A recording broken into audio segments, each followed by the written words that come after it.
Hello and thank you for watching my video. Today I'm talking about the new plastic bag tax in Connecticut. Well, I say new, it's not that new, but it's been in effect for a few months.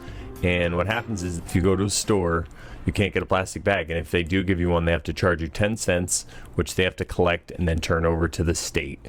So this is the new state tax on all plastic shopping bags.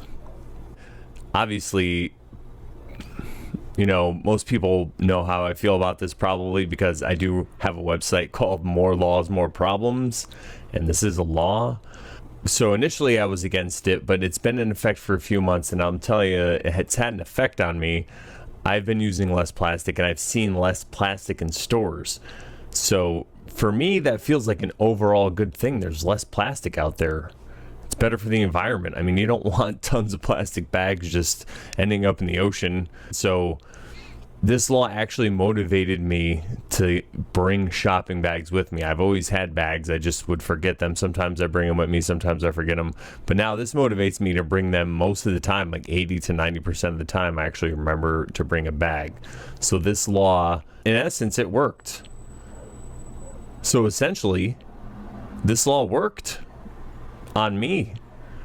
So this is something I really had to think about. I had to sit down and figure out how I felt about this, because it did work.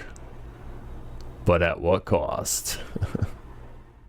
I'm going to talk about some crazy, insane, made-up scenario. Say we have a store owner that owns a convenience store, and he just, for whatever reason, doesn't feel like charging this bag tax, or for someone he forgets, or he just doesn't do it.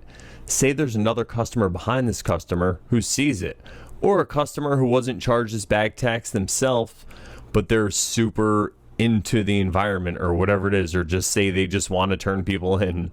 For whatever reason, they call the police.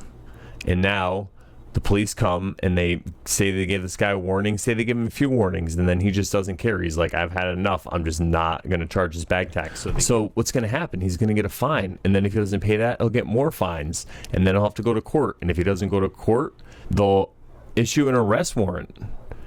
And now that he has a warrant, when he gets pulled over, he's going to be in a lot of trouble. They're going to take him away. They're going to take him to jail, take away his freedom. All because he didn't pay a bag tax. So one might say to themselves, hey, he didn't follow the law. It's what he gets. It's what he deserves, right? But is this really constitutional?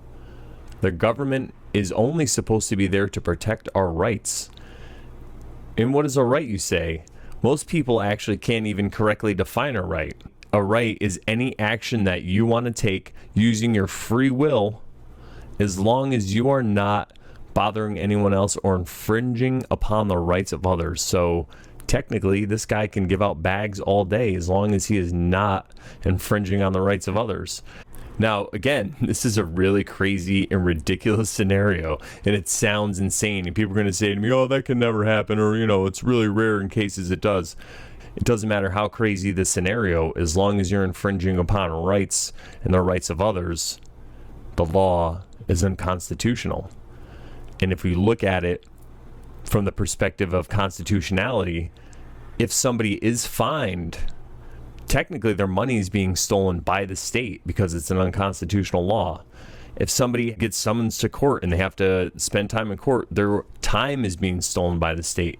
If they get a warrant issued for their arrest because of this, because of failures to show up in court and pay fines, then their well-being and their happiness and their sense of security is being stolen from them by the state. And finally, if they get pulled over and they get locked up and thrown in jail, they are being kidnapped by the state because this is an unconstitutional law, because it infringes on the rights of this hypothetical person.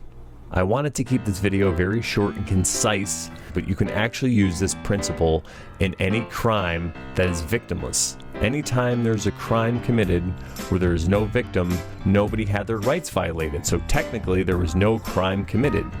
This is why I say more laws, more problems.